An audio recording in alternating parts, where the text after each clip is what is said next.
Ça m'est déjà arrivé plein de fois de m'imaginer avoir un accident ou tomber enceinte et accoucher très vite, rapidement, alors que j'ai 17 ans, pour que ma mère appelle mon ex et qu'il vienne en trombe à l'hôpital parce que je suis en train de mourir ou j'ai un grave problème, pour voir si je comptais vraiment à ses yeux. C'est ce dont on parlait récemment avec une copine et on en a ri en disant qu'on était toutes les deux aussi folles l'une que l'autre parce qu'on imaginait les mêmes choses. Jusqu'à ce que je tombe sur une vidéo il y a 2 jours d'une fille qui parlait de ce phénomène. Bonjour vous, aujourd'hui on va parler du fantasme de toute puissance par la victimisation. Je suis pas psychologue, j'ai pas fait d'études de psychologie, mais je suis passionnée par ça et par tout ce qui est la construction de l'être humain et sa façon de fonctionner, de réfléchir et de réagir, et tout ce qui est intelligence émotionnelle. Donc je me renseigne beaucoup sur ces sujets. J'ai le droit à l'erreur, mais aujourd'hui je vais vous parler de ça parce que ça me touche personnellement et ça m'a beaucoup instruite de faire des recherches sur ce sujet. Tout d'abord, on va parler de l'anatomie du fantasme. L'anatomie du fantasme, c'est pourquoi on espère le pire dans ce genre de situation. On va parler surtout du scénario de l'acteur sauveur. En fait, dans ce genre de scénario, l'accident, c'est le seul moyen de forcer l'autre à revenir à la communication. J'ai remarqué que chaque fois que j'imaginais ce genre de scénario, le point commun, c'était faire revenir l'autre en premier. Après une dispute, quand il manque un contact ou quoi que ce soit d'autre. Quand j'étais en pseudo-relation avec mon ex, c'était vraiment, quand on n'était plus en contact, qui me bloquait ou quoi, pour le permettre de le faire revenir, je voulais toujours un truc plus grave qui arrive pour qu'il revienne de lui-même sans que j'aille le supplier. Actuellement, j'ai un copain, quand je me dispute avec lui, je fais beaucoup ça. Récemment, on a eu une très grosse dispute avec mon copain et je lui en ai parlé de moi-même sans même savoir que ça avait un nom, ce genre de choses, et que j'étais pas la seule à vivre ça. Je lui ai dit, moi, dans ma famille, c'était toujours celui qui a le plus gros problème l'emporte et on traite son problème et les autres problèmes passent à la trappe. C'est pour ça que je dramatise toujours tout. Parce que pour moi, si je ne dramatise pas, je n'ai pas d'importance. Et sans savoir, j'ai mis des mots sur un truc très important. On va parler du scénario de l'accident sauveur. L'accident, ça devient vraiment le seul moyen de forcer l'autre à revenir, comme je vous ai dit, ou à s'excuser. Souvent en embrouille, moi, quand je me dispute, je me erre dans le silence parce que j'arrive pas à parler sur le moment, j'ai besoin de redescendre. Et donc du coup, quand ça arrive, en fait, à partir du moment où je décide de ne plus parler, je n'arrive plus à reparler. Et j'arrive pas à revenir vers l'autre. En fait, je sais pas comment expliquer, j'ai un conflit avec moi-même où une partie de moi intérieure, c'est comme si c'était 2 personnes, je me dissociais et une partie de moi me crie en fait vas-y, va lui parler, ça te coûte rien, reviens vers lui, c'est bon, tu t'es calmé, t'as plein de choses à dire. Et en fait, je lui parle, mais dans ma tête, à mon copain, et moi, la moi physique ne veut pas y aller, refuse d'y aller. J'ai vraiment genre un blocage, je n'arrive pas à revenir et c'est comme pour moi la honte de revenir en première. Mais c'est pas une question d'ego, c'est vraiment une question de honte. Je me sens honteuse de revenir lui parler, de m'excuser tout comme s'il allait se dire haha, bah c'est honteux ce qu'elle vient de faire et tout. Et donc du coup vraiment, ce truc de dramatiser, ça permet que l'autre revienne vous faire parler. En fait, c'est comme si moi j'attendais que l'autre me fasse parler pour lui dire tout ce que je suis en train de dire, comme s'il devait deviner ce que j'étais en train de dire. Mais en fait, c'est autant toxique pour lui, parce que bah c'est pas cool si c'est toujours à lui de revenir et que je fais jamais d'efforts, que pour moi, parce qu'en fait, je suis en conflit avec moi-même et je n'arrive pas à m'écouter. Quand je suis renfrognée, en colère, en dispute, je suis comme en dispute avec la personne et en dispute avec moi-même et la moi extérieure n'arrive pas à écouter la moi intérieure. C'est vraiment très toxique comme façon de faire et le fantasme de toute puissance par la victimisation, c'est pas sain. C'est pas bon pour une relation. Et c'est quelque chose qu'il faut changer, mais c'est pour ça que je vous en parle aujourd'hui parce que vous allez peut-être vous reconnaître et vous ne connaissez peut-être pas cet aspect psychologique. Et parfois, en fait, quand les mots dans une dispute ne suffisent plus, on finit par imaginer, par exemple, finir à l'hôpital, pas parce qu'on veut vraiment mourir, mais parce que, comment dire, parce que ça nous permettrait de montrer à l'autre l'ampleur de nos déchirures intérieures. En fait, quand les mots suffisent plus à faire comprendre à quel point on a mal, on veut montrer par les actes à quel point on a mal. Donc le fait de finir à l'hôpital, se faire du mal, avoir un accident ou quoi, ça montrerait à l'autre l'ampleur de nos problèmes. C'est comme ça que je ressentais, c'est vraiment montrer à mon copain que vraiment il m'a fait mal et que ça représente comme ça physiquement. C'est tu ne veux pas voir et comprendre le mal que tu me fais quand je te parle, alors je vais te le montrer pour que tu culpabilises et que tu comprennes que tu me fais vraiment mal. Parce qu'il faut que je te le montre physiquement pour que tu comprennes que tu me fais mal. En fait, ça vient aussi d'une impression de manque de compréhension de l'autre, de sa douleur, de reconnaissance de sa douleur de l'autre. Quand l'autre minimise beaucoup vos douleurs, parce que vous en parlez avec vos mots et qu'il n'arrive pas à comprendre l'ampleur, vous avez envie de montrer physiquement que ça vous tue en fait. Littéralement, ça vous tue. C'est vraiment l'idée qu'une tragédie physique peut forcer le retour de l'autre. Il y a un deuxième point, c'est la vengeance par la culpabilité. C'est vraiment toujours dans ce même thème, faire payer l'indifférence de l'autre par des remords éternels. C'est comme si la culpabilité de l'autre devient notre seule monnaie d'échange pour acquérir de l'affection et de la reconnaissance. C'est vraiment en mode on veut qu'ils se disent c'est de ma faute si elle est dans cet état, c'est de ma faute si elle est mal. C'est vraiment ce truc-là de on reçoit de l'affection que dans la douleur. Moi, je sais que ça vient de ma famille et ça vient aussi beaucoup de ma première vraie relation qui a compté pour moi et qui a fait tous les fondamentaux de ce qu'est l'amour à mes yeux. Et comme j'ai beaucoup souffert et que je l'aimais dans la souffrance parce que il voulait pas se remettre avec moi et que j'ai l'impression que je devais tout lui prouver, donc je l'aimais en souffrant, j'ai associé l'amour à la souffrance. Pour moi, aimer quelqu'un, c'est souffrir pour lui. C'est ça le vrai amour, vous voyez. Alors je sais que fondamentalement, c'est pas vrai. C'est pas que ça le vrai amour. C'est pas que souffrir pour la personne. C'est pas comme ça que tu aimes éternellement une personne. C'est parce que tu restes dans la souffrance. Parfois, il faut savoir aussi apprendre à se respecter. Et moi, en fait, c'est vraiment ce truc-là de ma souffrance montre à quel point je compte pour toi. La souffrance que tu as à mon égard en me voyant mal, ça montre que je compte pour toi, que j'ai de la reconnaissance à tes yeux. J'existe en fait dans ton monde et je suis là. Et le problème dans ce genre de situation, c'est qu'il y a aussi le test du silence. Je sais pas si ça va vous parler, mais moi, quand j'arrive dans ce genre de situation et que je m'embrouille, en plus d'imaginer qu'il m'arrive un drame, bah je peux pas le réaliser, je vais pas me jeter sous une voiture malheureusement, je n'en suis pas à ce stade et donc ça m'arrive de couper mon téléphone. Je me mets en mode avion, j'enlève ma localisation, tout, genre vraiment, je disparais des radars et j'attends pour voir s'il va réagir. Pour voir quand je vais réactiver mon téléphone, va m'avoir harcelé d'appels, s'il va avoir s'être excusé 1000 fois, s'il va avoir contacté mes copines, ma mère et tout, parce qu'il s'inquiète, parce qu'il a peur et tout.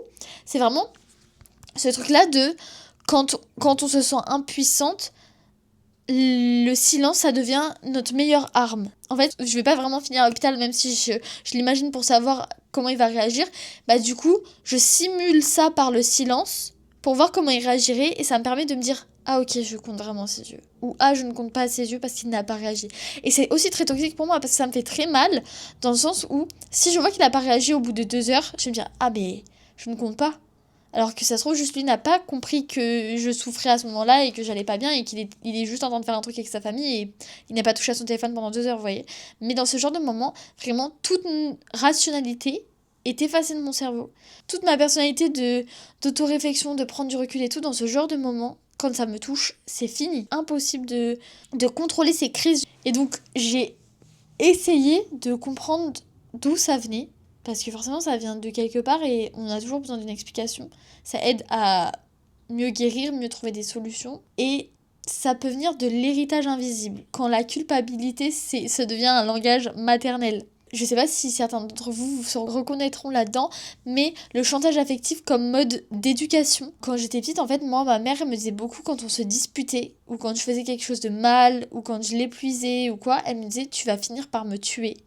Ou tu vas regretter quand je serai plus là. Tu sais qu'un jour je serai plus là et tu vas faire comment ? Et vraiment, cette phrase de tu vas finir par me tuer, elle me hante, mais nuit et jour. Pourtant, ma maman, c'est une très bonne maman, mais dans ce genre de moment, je pense que j'ai malheureusement hérité de quelque chose qui influe beaucoup et est très toxique dans ma vie aujourd'hui. Du coup, moi, toute mon enfance, je me suis fondée sur le fait que l'amour et l'obéissance, ils sont liés à la peur de perdre l'autre. C'est que je finis par dire à ma mère oh je suis désolée, oh je vais pas faire ça, oh je vais le faire à ta place et tout parce que je me dis oh, mais elle va mourir, mais je vais la tuer, mais si elle meurt un jour c'est de ma faute. La culpabilité des petits, dès tes 4, 5, 6 ans où tu dis mais je vais tuer ma mère parce que je lui en demande trop. Parce qu'on se dispute, je vais la tuer donc vite, je vais m'excuser. Je comprends que une personne s'excuse, arrange les choses parce que moi-même je le fais quand ma mère me fait culpabiliser, quand elle me dit qu'il va lui arriver un truc de grave. Et vous voyez, le connecteur.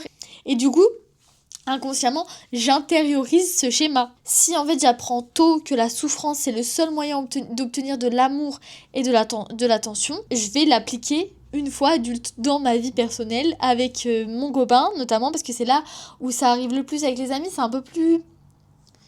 C'est différent les amitiés, mais vraiment les situations amoureuses, c'est tu dis la personne peut partir du jour au lendemain.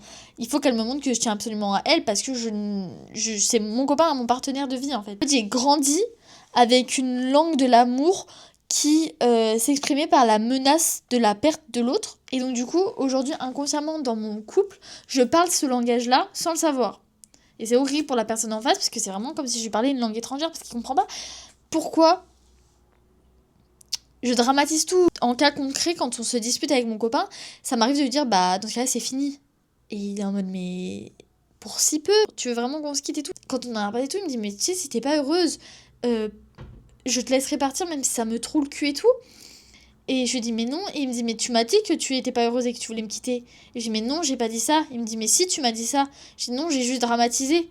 Il me dit mais à quoi ça sert de dramatiser? Pourquoi tu dramatises? C'est une incompréhension totale de son côté. Et moi j'étais en mode mais parce que si je dramatise pas, tu vas pas me prendre au sérieux. Vous voyez, c'est toujours les mêmes mots et les mêmes schémas qui reviennent, la même peur. Et il y a un autre point aussi, c'est le sentiment d'impuissance infantile. Quand j'étais petite, et même encore jusqu'à maintenant, euh, pour mes parents, je suis leur enfant. Hiérarchiquement, je suis leur enfant, c'est totalement correct. Mais pour mes parents, si je suis leur enfant, je ne peux pas être plus mature qu'eux et plus adulte qu'eux. C'est-à-dire qu'en dispute, moi, mes parents ont toujours beaucoup crié, donc je criais. J'ai vu que ça ne marchait pas, donc j'ai commencé à avoir des discours matures. On m'a gentiment remis à ma place en me disant mais tu es mon enfant, donc tu ne peux pas être plus mature que moi, c'est moi l'adulte, c'est moi qui ai raison à la fin parce que je suis plus adulte que toi, donc je suis plus mature que toi. Donc j'ai fini par me errer dans le silence, là où est mon gros souci actuellement. Mais j'ai vraiment eu ce truc-là de tu es un enfant, donc tu es inférieur à moi, parent. Et donc, mon seul moyen que mes parents m'écoutent, si c'était pas de parler de façon mature et de leur faire des leçons de morale, en fait, quelque part, ce que je peux comprendre qui peut être mal pris pour un parent face à son enfant, de se dire putain, mais en fait, j'ai pas vu un truc aussi con que mon enfant peut voir parce qu'il est plus mature que moi.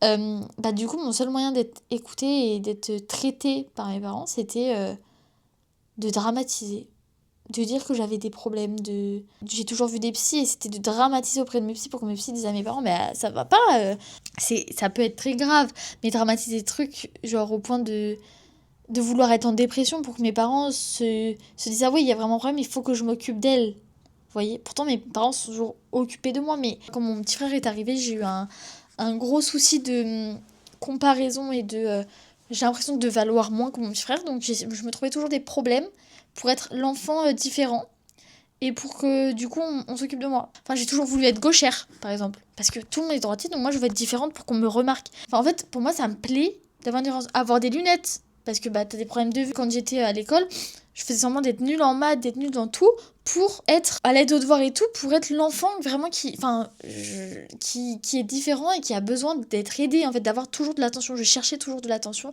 par des problèmes. Ça en était jusqu'à mes parents m'ont payé une prof particulière pour le français, les maths et tout, alors que j'ai eu 20 de moyenne toute ma scolarité. Vraiment, c'est lunaire, mais parce que, bah comme ça, j'ai de l'attention. En fait, j'ai un problème, je suis différente, donc j'ai de l'attention. Pour moi, les gens qui avaient des problèmes et qui étaient différents ont plus d'attention que les gens qui sont normaux. Parce qu'on traite leurs problèmes en premier. Et que tes problèmes n'ont pas de valeur si les autres ont des plus gros problèmes. C'était vraiment la quête de validation par le regard comment j'ai mal. Un besoin viscéral de reconnaissance à travers le regard de l'autre. Quand dans une dispute, la personne ne comprend pas votre douleur, vous cherchez une preuve irréfutable. C'est ce que je disais tout à l'heure. Comme par exemple une blessure physique. Puisque mes mots y touchent pas, bah mon sang peut-être lui va toucher. Et ça nous permet d'exister à travers le regard inquiet de l'autre. Quand vous voyez dans le regard de l'autre qu'il est inquiet pour vous, vous dites ok, je suis là. Genre il pense à moi, il se soucie de moi. Voir l'autre s'inquiéter pour vous, c'est l'impression d'être aimé. Quand je me disputais avec mes parents, et on en revient toujours à ça, l'enfance, quand je me disputais avec mes parents, si on se disputait très fort et que d'un coup, je menaçais de me tuer avec un couteau à bourron, parce que c'est déjà arrivé, d'un coup, mes parents arrêtaient totalement la dispute, ils étaient en mode ok, je suis désolée et tout, nan. Genre, vous voyez, j'ai vu l'inquiétude dans leurs yeux et se jeter sur moi en mode c'est pas grave, ma chérie, nan, me faire des câlins, alors que avant que j'exprime cette dramatisation des choses, quand je demande un câlin parce que j'étais en colère et qu'on était en train de se disputer, c'était non, je ne veux pas te faire un câlin, tu es une méchante fille. Vous voyez, ça annulait le regard qu'ils avaient sur moi. Et du coup, l'inquiétude, ça devient une preuve tangible qu'on existe encore pour l'autre. Parce que dans ce genre de dispute, j'ai l'impression de plus compter en tant que fille parce qu'il ne voulait pas me faire un câlin parce qu'on était en dispute. Et là, je me dis, ah bah il est inquiet, donc j'existe encore. Et ironiquement, se mettre en position de victime, ça force l'autre à descendre de son piédestal de position de force dans la dispute, et c'est comme une tentative de reprendre le pouvoir sur la relation. En devenant une victime absolue, on force l'autre à quitter sa position de force pour devenir le sauveur, le guérisseur, celui qui s'excuse, celui qui soigne, et donc inconsciemment on peut là, à ce moment-là, reprendre le dessus. Le piège, c'est la toxicité dans ce genre de relation, avec des conséquences sur le long terme. Parce que comme je l'ai dit, c'est un fantasme de toute puissance par la victimisation. Et donc, c'est important d'aborder le sujet de la réalité de ces comportements pour ne pas rester dans ce fantasme, avec déjà l'épuisement du partenaire. Forcément, la personne, c'est toujours celle qui doit aider, sauver, celle qui doit revenir, celle qui doit comprendre, celle qui doit s'adapter, celle qui doit... Vous voyez, quand je disais, moi, j'arrive pas à parler, c'est l'autre qui doit sans arrêt revenir et chercher à avoir de l'information. Quand l'autre doit sans arrêt soigner, doit comprendre, quand vous avez un besoin constant de tester l'autre et de tester à quel point il tient à vous, il y a cet épuisement de l'autre qui se dit, bah en fait, elle ne voit pas que je l'aime assez, sans arrêt besoin de me tester, donc il y a une perte de confiance en fait vraiment dans le couple, et même dans tout, une amitié si vous voulez, enfin une famille, tout ce que vous voulez.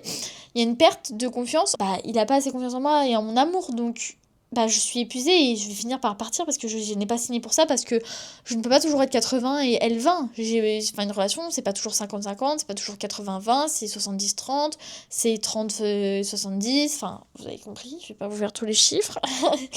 Vraiment, à force de crier au loup, en par exemple coupant mon téléphone pour inquiéter l'autre, le partenaire il peut inconsciemment se détacher de la relation par réflexe de survie émotionnelle.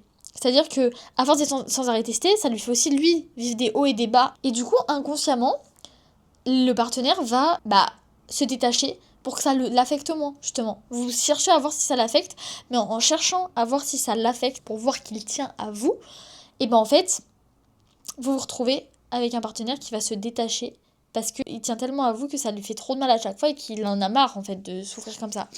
Et je vous dis ça alors que je suis la première dans ce cas-là et actuellement dans ma relation c'est ce qui se passe et j'ai très peur que ça arrive.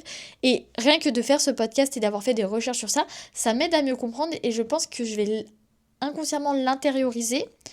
Et du coup pendant les disputes je vais y repenser et je vais me dire je ne veux pas que ça arrive, donc je vais peut-être inconsciemment faire des efforts. C'est pour ça que je vous en parle, parce que je sais que ça peut autant m'aider que ça peut vous aider de l'entendre et de l'intérioriser. Il y a aussi un truc qui s'appelle le cycle de la manipulation émotionnelle. Même si la souffrance, elle est réelle, de mon côté, je souffre réellement, le moyen de l'exprimer, de tester si l'autre a peur de nous perdre, ça peut devenir toxique parce que on peut pas construire une relation saine sur la peur que l'autre a de nous perdre accidentellement. C'est-à-dire que je peux pas construire une relation saine et un amour sain parce qu'il a peur de me perdre par accident. C'est pas comme ça que se construit une relation saine, et malheureusement ça peut du coup devenir un cycle de manipulation émotionnelle toxique. Parce que vous pouvez pas sans arrêt manipuler l'autre pour voir si il a peur de vous perdre. Et du coup, tout ça, ça peut avoir un impact sur des relations futures. Ça l'a eu moi sur ma relation actuelle, parce que en plus ma relation précédente n'a fait que me confirmer ce que mes parents m'ont inconsciemment inculqué dans mon éducation. Et si le schéma il n'est pas brisé, il va se répéter sans fin, en enfermant la personne dans une spirale de crises qui sont de plus en plus intenses, parce que moins vite vous désamorcez ça, plus les crises vont être intenses pour obtenir la même validation. Parce que si vous voyez que la première fois en éteignant votre téléphone 2 heures, il tient à vous, plus vous allez continuer dans ça, plus les crises vont être fortes et ça ira de plus en plus loin, ça n'ira plus qu'à juste éteindre son téléphone, mais à se faire du mal. Et pour briser ce cycle, faut vraiment s'axer vers la communication. Déjà, apprendre à nommer ses émotions. C'est actuellement ce que moi je fais. Parce que c'est bien de vous parler de tout ça, de vous mettre en information de tout ça, de vous dire faire un petit tilt dans votre tête. Ah, c'est peut-être moi, cette personne-là, elle parle de moi. Mais c'est bien aussi de vous parler comment régler ça, parce que je peux pas juste vous tromper la fois et vous dire ciao les gars. Donc pour régler ce cycle, premièrement, il y a apprendre à nommer ses émotions. Donc remplacer l'acte, couper son téléphone, par la parole. Il faut apprendre à dire je me sens tellement blessée que j'ai l'impression de ne plus compter pour toi. Et j'ai besoin que tu me rassures. Je sais que c'est dur quand on est en dispute. Moi, qui en plus est en conflit intérieur avec moi-même, je sais que je dois le dire, mais je veux pas le dire parce que c'est comme avouer de la faiblesse et laisser à l'autre la possibilité de se dire ah, si je la rassure pas, je peux lui faire vraiment du mal. Moi, j'ai commencé à le faire lors d'une dispute, de dire ok, je sais que là, ça ne va pas, comment je suis en train de réagir, et en fait, je te parle pas parce que j'ai envie de me disputer, mais je te parle parce que j'ai besoin que tu me rassures. Je suis en crise, j'ai besoin que tu me rassures. Vraiment, parlez. Même ce que je dis là, partagez-le. Si vous n'arrivez pas à en parler, si vous êtes comme moi bloqué à en parler, partagez cette vidéo à votre partenaire pour qu'il comprenne. Parce que rien qu'il comprenne ça, ça va lui permettre de désamorcer de son côté sa protection émotionnelle de je me détache de la relation parce qu'elle teste sans arrêt si je tiens à elle. Comme il sait que vous faites comme ça, il pourra pré-shot et ne pas le prendre personnellement et se détacher de ça, donc ne pas se détacher de la relation. Donc c'est très important de communiquer. Genre si vous n'arrivez déjà pas à mettre en place ce truc de communiquer en disant j'ai besoin d'être rassuré, communiquez sur comment vous fonctionnez et comme ça il saura que quand vous avez des crises, c'est une crise. Et ce n'est pas vous qui parlez mais votre peur. Et il saura déjà comment désamorcer avant même que la crise aille jusqu'au moment de couper son téléphone. Ensuite, il y a aussi sortir de la victimisation. Je sais que c'est horrible, c'est comme dire à une personne qui a subi des attouchements jeunes ou quoi, d'arrêter de s'hypersexualiser. Et donc là, c'est la même chose, c'est sortir de la victimisation. Il faut travailler sur l'idée que tu mérites d'être entendu pour ce que tu es et pas pour ce que tu subis. Ta valeur ne se résume pas à tes épreuves dans la vie. Parce qu'en fait, de nos jours, avec les réseaux sociaux, on le voit beaucoup, on donne de l'importance aux gens qui ont vécu des graves choses. Par contre, on ne devrait pas leur donner d'importance. Mais vous voyez, il y a plein de créateurs de contenu qui sont connus parce qu'ils ont une histoire à raconter. Et après, on se dit, bah moi, j'ai pas vécu de choses graves dans ma vie, j'ai rien à raconter. Comment je peux avoir de la valeur auprès des gens ? Vous voyez, moi, j'ai pas eu d'histoire grave à raconter dans ma vie. Dieu merci, je touche du bois. Je n'ai pas vécu de choses traumatisantes. J'ai pas vécu une grosse histoire qui me permet d'avoir de la valeur sur les réseaux sociaux. Et comme sur les réseaux sociaux, on nous inculque vraiment ce truc-là de plus t'as une grosse histoire, plus tu vas devenir connu et ça va liker, vous allez être reconnu. Bah, inconsciemment, ça nous inculque que tu es reconnu seulement pour ton histoire. Et récemment, je l'ai vu passer sur une influenceuse Miel. Je crois qu'elle en a parlé à un moment, c'est que elle veut sortir de ce truc-là, d'être connue pour ce qu'elle a vécu jeune. Si vous la connaissiez pas, c'est une influenceuse qui a vécu une agression et elle en a fait son combat et elle en a parlé sur les réseaux et parce qu'elle partage tout en transparence, même quand elle était en dépression et tout ça et qu'elle avait des gros problèmes.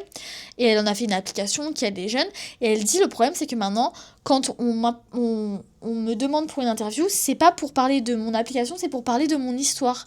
Et j'en ai marre d'être connue que pour mon histoire parce que je suis aussi une personne à part entière. Et c'est réel. Faut être reconnu pour qui vous êtes et pas pour ce que vous avez vécu. Pour votre personnalité, mais votre histoire, ce que vous avez vécu n'est pas votre personnalité. Elle vous a aidé à vous construire, à construire votre force, mais ça n'est pas votre personnalité. Et enfin, le plus important, travailler sur son enfant intérieur. Il faut se détacher des paroles culpabilisantes de vos parents. C'est horrible. Le parent, c'est la première figure que vous avez dans votre vie. C'est votre exemple, c'est sur quoi tout se fonde dans votre vie. Et malheureusement, il faut s'en détacher. Il faut se dire que c'est parce que votre mère vous a répété toute votre vie que vous allez la tuer à force de lui demander trop de choses que vous serez responsable de la mort de votre mère ou de sa vie. Vous n'avez pas à mettre votre propre vie en danger pour aimer votre copain parce que votre mère vous a toujours fait comprendre que vous serez responsable de sa vie ou de sa mort selon ce que vous lui demandez. Se détacher de son schéma familial. Je sais que c'est difficile parce qu'on a ce truc-là on a l'impression d'être obligé d'être fidèle à notre famille, d'aimer notre famille. J'ai longtemps eu ce truc-là je veux pas dramatiser ce que j'ai vécu parce que ça donne une mauvaise image de mes parents. Alors que, oui, aucun parent n'est parfait, mais ça n'excuse pas certaines choses. Ma psy m'a beaucoup répété chaque fois que je disais des choses que j'ai vécues petite. J'en parlais en mode, mais c'est pas grave, maintenant c'est plus comme ça. Elle me dit, c'est pas parce que c'est plus comme ça que c'est pas grave. Parce que moi, en fait, souvent, mes parents, quand je leur disais, mais ça, ce que vous faites, c'est pas normal. Et moi, j'aime pas comment je le vis parce que, bah, forcément, j'adore la psychologie, donc j'ai pris en maturité émotionnelle très tôt, j'ai fait beaucoup de recherches et tout, et je me suis rendu compte que certaines choses n'étaient pas normales. Je le partage à ma mère, et ma mère, son premier réflexe, c'était pas de s'excuser, c'était pas de dire, oui, ok, tu as raison, je reconnais que ce que tu vis, c'est grave. C'était vraiment ce truc-là de, ah, mais non, mais, enfin, je veux dire, je suis pas une mauvaise mère, tu peux pas me dire ça. C'est pas parce que tu acceptes que tes parents ont fait un truc mauvais et que tu veux t'en détacher que ça veut dire que c'est des mauvais parents et que tu dois culpabiliser de les faire passer pour des mauvais parents parce que en fait c'est ta vie en premier, c'est toi qui vis toute ta vie, d'accord, tu vas vivre seul avec toi-même, tu vas mourir seul avec toi-même, c'est ta vie en premier, donc oui tu es légitime, oui tes problèmes sont légitimes et ça c'est pas parce que tu entaches la vision des gens sur tes parents que c'est mauvais, que c'est pas bien parce que quelque part du coup tu te reconnais à toi-même que oui, tu as souffert et que oui, tu as le droit de pas avoir eu, enfin de pas devoir vivre ça, mais qu'on te l'a fait vivre et que du coup, tu as maintenant plus de travail à faire sur toi-même, sur ton schéma familial. Et moi, j'ai vraiment beaucoup eu ce truc-là et ça m'a poussé encore plus à du coup avoir des trucs graves parce que je me suis dit, ok, j'essaye d'en parler avec ma mère parce que j'en ai parlé avec ma psy. J'essaie d'en parler à ma mère et elle me dit non mais en fait je suis pas un mauvais parent, arrête de nous faire passer pour des mauvais parents, on est quand même des très bons parents parce que par exemple on t'a acheté ça, t'as toujours eu tout ce que tu voulais, donc en fait ça efface les fautes qu'on a fait. Et du coup, j'étais en mode, bah, il faut que j'ai un grave problème, que la psy leur en parle d'eux-mêmes de mon grave problème pour qu'ils se disent, ok, on a peut-être merdé, on a fait de la merde. Parce que je suis pas légitime, mes mots ne sont pas assez légitimes pour qu'on reconnaisse ma souffrance. Il faut toujours que ce soit des actes ou que ce soit une autre personne qui dise à quel point je souffre. Avec mon ex, j'étais en mode, si mes copines vont le voir pour dire que je souffre, peut-être qu'il y croira plus, qu'il ne croit moi, il comprendra plus ma souffrance que si moi je lui dis. Comme si ma parole, j'ai pas de valeur. Donc, le plus important en premier à faire, c'est vous aimez et vous redonnez de la valeur. Croyez-vous vous avant d'attendre que les autres croient en vous. Bisous.